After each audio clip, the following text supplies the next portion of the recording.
नमस्कार, आप सभी का स्वागत है।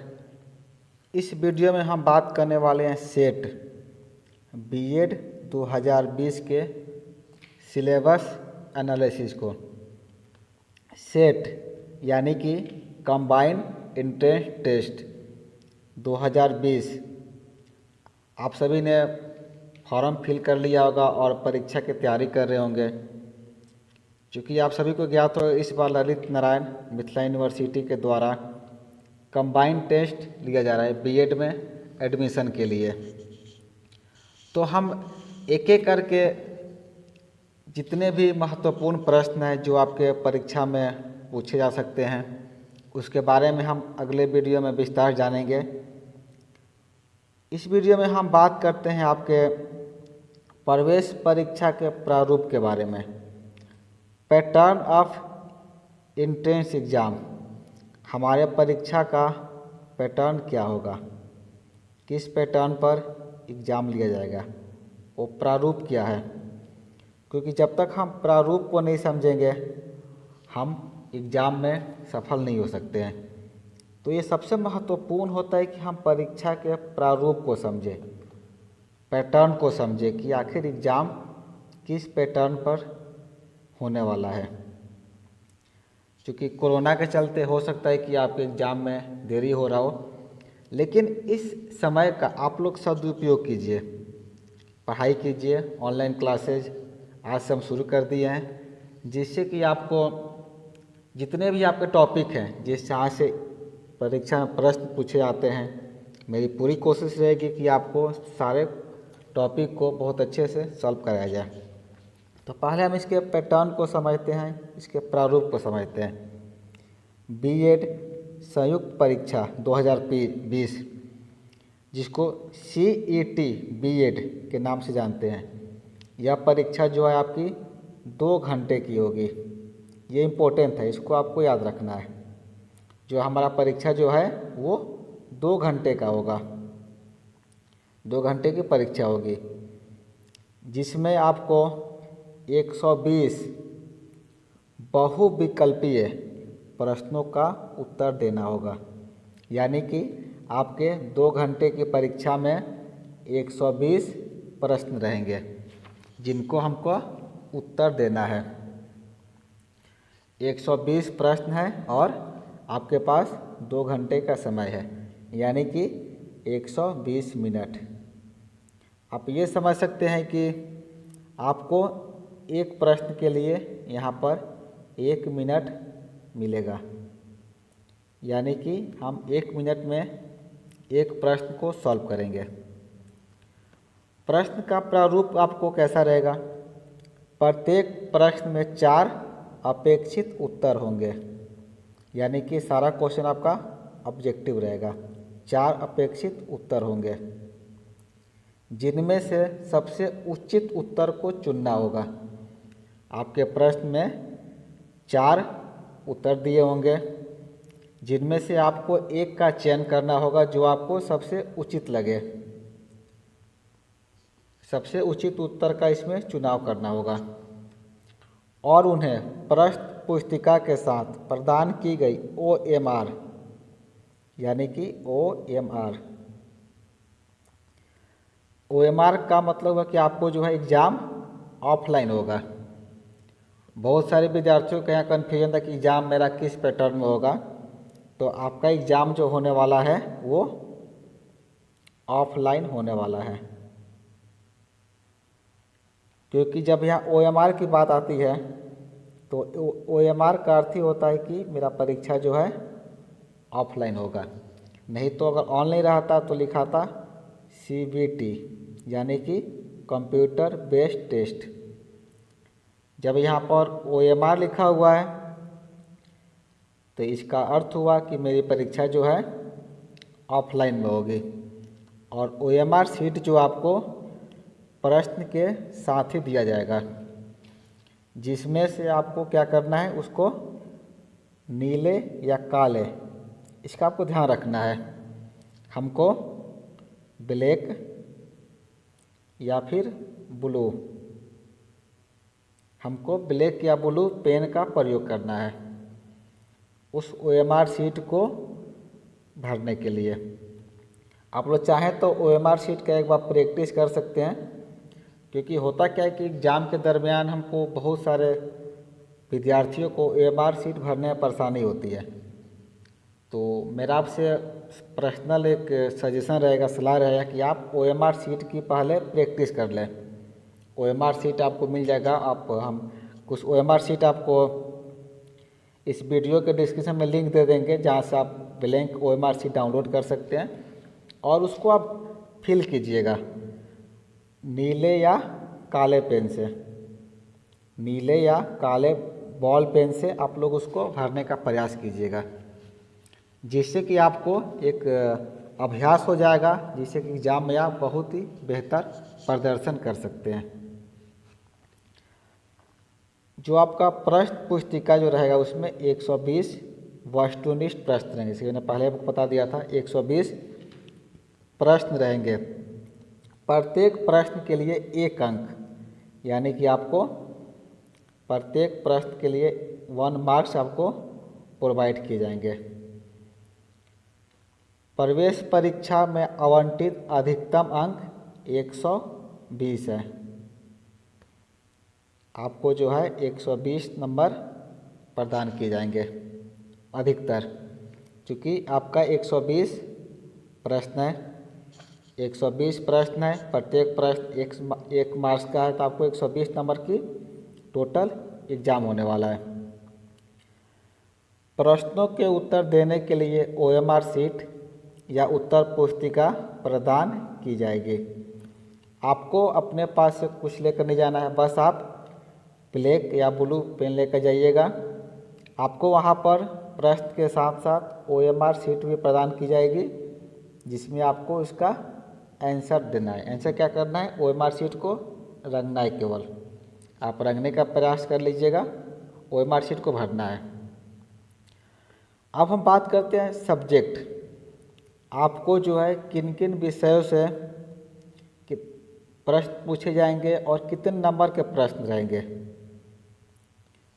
पहला हमारा रहेगा जनरल इंग्लिश कॉम्प्रिहेंशन। पहला हमारा जो 5 टोटल हमारे पास 5 टॉपिक हैं, 5 सब्जेक्ट, ऐसी 5 सब्जेक्ट से हमको प्रश्न रहेंगे। जिसमें पहला है जनरल इंग्लिश कॉम्प्रिहेंशन, जिसमें 15 प्रश्न रहेंगे और 15 मार्क्स का। जनरल इंग्लिश एंड कॉम्प्रिहेंशन में 15 क्वेश्चन, 15 मार्क्स का। दूसरा जनरल हिंदी, जनरल हिंदी में भी 15 क्वेश्चन और 15 मार्क्स, यानी कि 15 नंबर का आपका English, general English and comprehension, और 15 नंबर का आपका जनरल हिंदी। जनरल हिंदी में 15 प्रश्न रहेंगे 15 नंबर का। इसके अलावा आपको प्रश्न एग्जाम में आएगा लॉजिकल एंड एनालिटिकल रीजनिंग। आप लोग अगर जनरल परीक्षा की तैयारी करते होंगे तो आप लोग इससे वाकिफ होंगे, लॉजिकल एंड एनालिटिकल रीजनिंग से। इसका वीडियो आपको प्रोवाइड कर देंगे। ये आपको इसमें 25 प्रश्न पूछे जाएंगे और 25 प्रश्न रहेंगे 25 नंबर के। ये ज़्यादा आपको इम्पोर्टेंट है। आपको लॉजिकल एंड एनालिटिकल रीजनिंग पर ध्यान देना है, जो कि 25 नंबर इससे आपको प्राप्त होने हैं। इसके अलावा हमको जनरल अवेयरनेस, जनरल अवेयरनेस रहेगा 40 नंबर का, जिसमें हमको 40 नंबर प्राप्त होंगे। और सबसे महत्वपूर्ण है teaching learning and environment in school. हो सकता है कि यह आपके लिए एक नया टॉपिक हो, क्योंकि जब आप बीएड में आते हैं तो बीएड में आपको शिक्षक बनना है, टीचर आपको बनना है, तो आपको teaching learning and environment in school, इसके बारे में आपको जानना है। इसमें 25 प्रश्न रहेंगे और 25 नंबर के।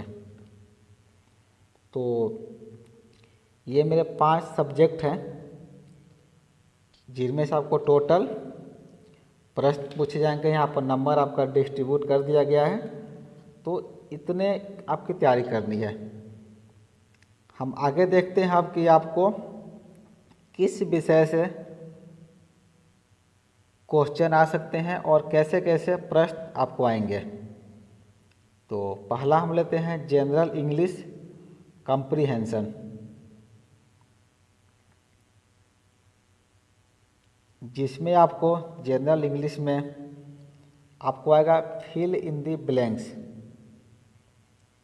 इसमें आपको कोई सेंटेंस दे दिया जाएगा, कोई इंग्लिश का कोई भी आपको एक वाक्य रहेगा जिसमें आपको फिल करना है, फिल इन द ब्लैंक्स।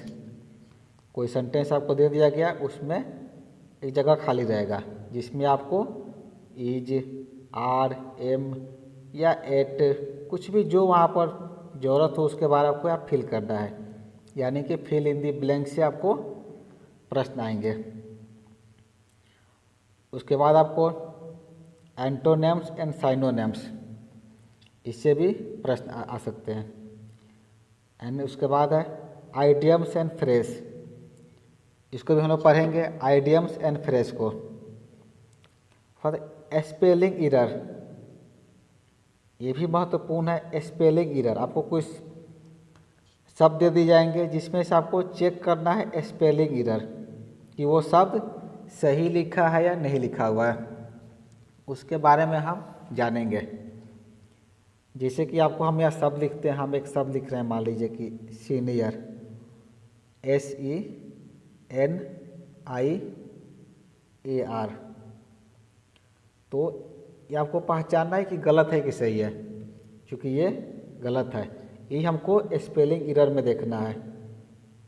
जब हमें सीनियर का स्पेलिंग में होता है SENIOR, यानी कि सीनियर, तो ये सही स्पेलिंग है। तो हमको ऐसे ही आपको प्रश्न आ सकते हैं एग्जाम में स्पेलिंग एरर का।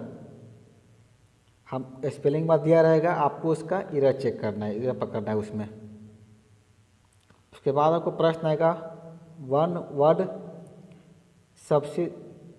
सब्स्टिट्यूशन, आपको कुछ शब्द दिए रहेंगे, उसका एक वर्ड तैयार करना है। जब हम इंग्लिश का क्लास शुरू करेंगे तो सब विषय पर चर्चा करेंगे, fill in the blanks, antonyms and synonyms, idioms and phrase, spelling error and one word substitution.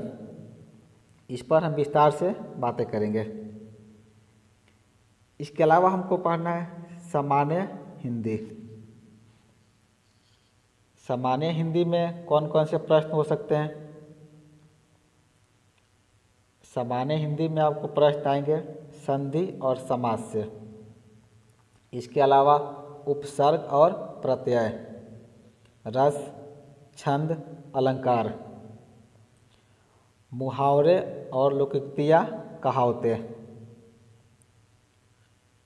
उसके अलावा अनेक शब्दों के लिए एक शब्द, गंधास, रिक्त स्थान की पूर्ति, व्याकरण और पर्यायवाची विपरार्थक शब्द, यानी कि पर्यायवाची या विपरार्थक शब्द, ये आपके हिंदी के हो गए, सामान्य हिंदी के। हमको सामान्य हिंदी में इस टॉपिक से प्रश्न पूछे जाएंगे। संधि, समाज, उपसर्ग और प्रत्यय, रस, छंद, अलंकार, मुहावरे, लोकोक्तियाँ, कहावतें, अनेक शब्द के लिए एक शब्द, गंधास, रिक्त स्थान की पूर्ति, व्याकरण, पर्यायवाची या विपरार्थक शब्द। इसके अलावा हमको तीसरा जो पढ़ना था logical and analytical reasoning. Reasoning चूँकि आप सभी लोग पढ़ते भी होंगे, एग्ज़ाम की तैयारी करते होंगे, तो ये तो आपके लिए टॉपिक आसान रहेगा।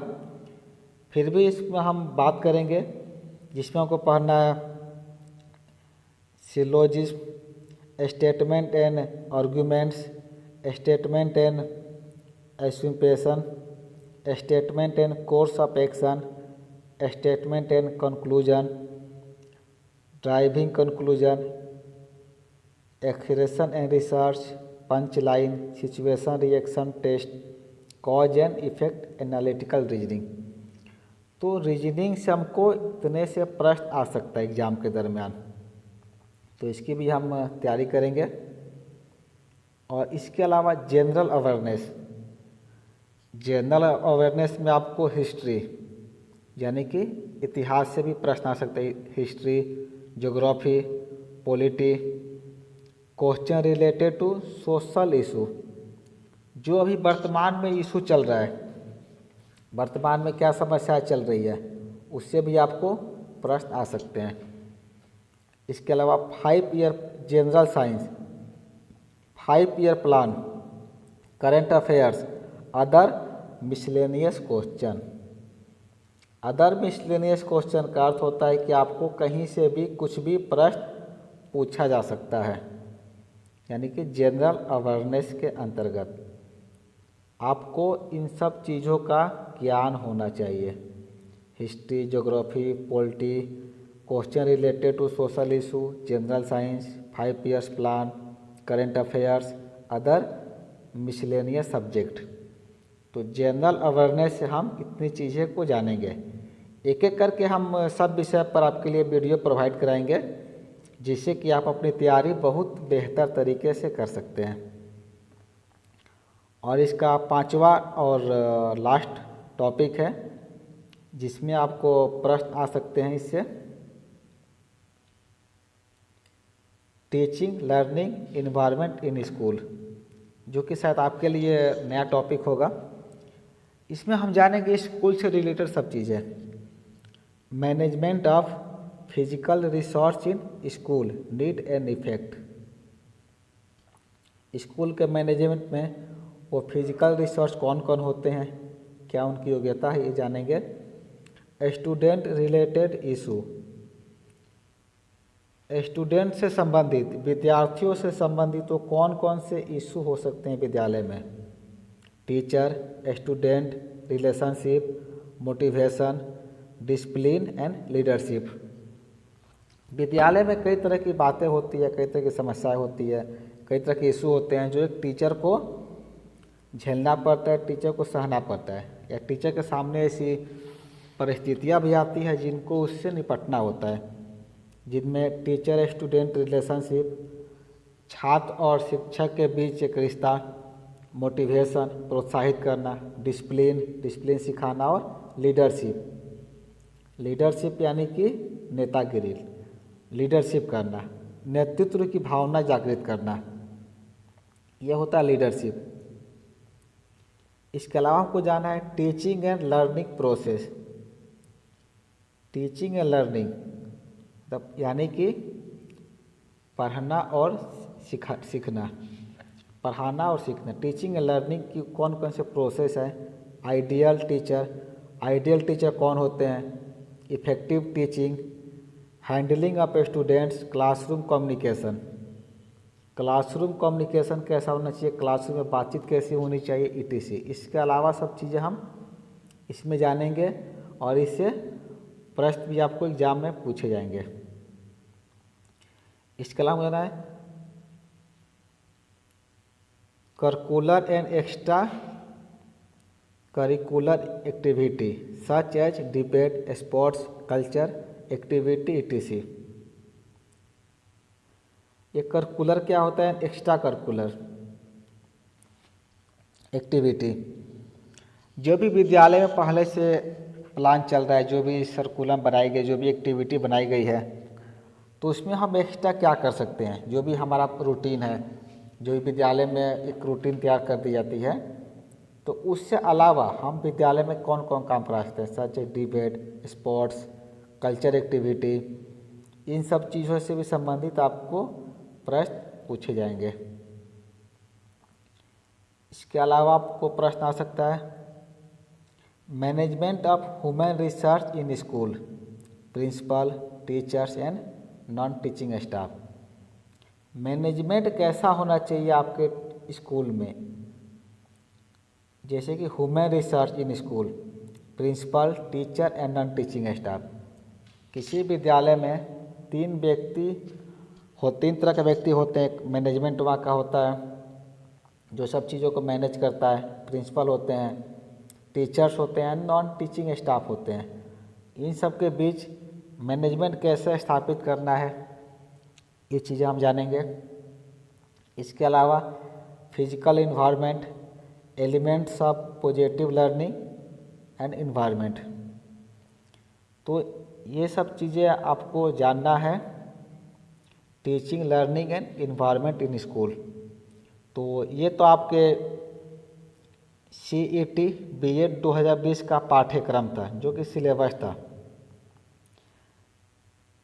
इन सिलेबस के अंतर्गत हम सब चीज़ें जाननी है।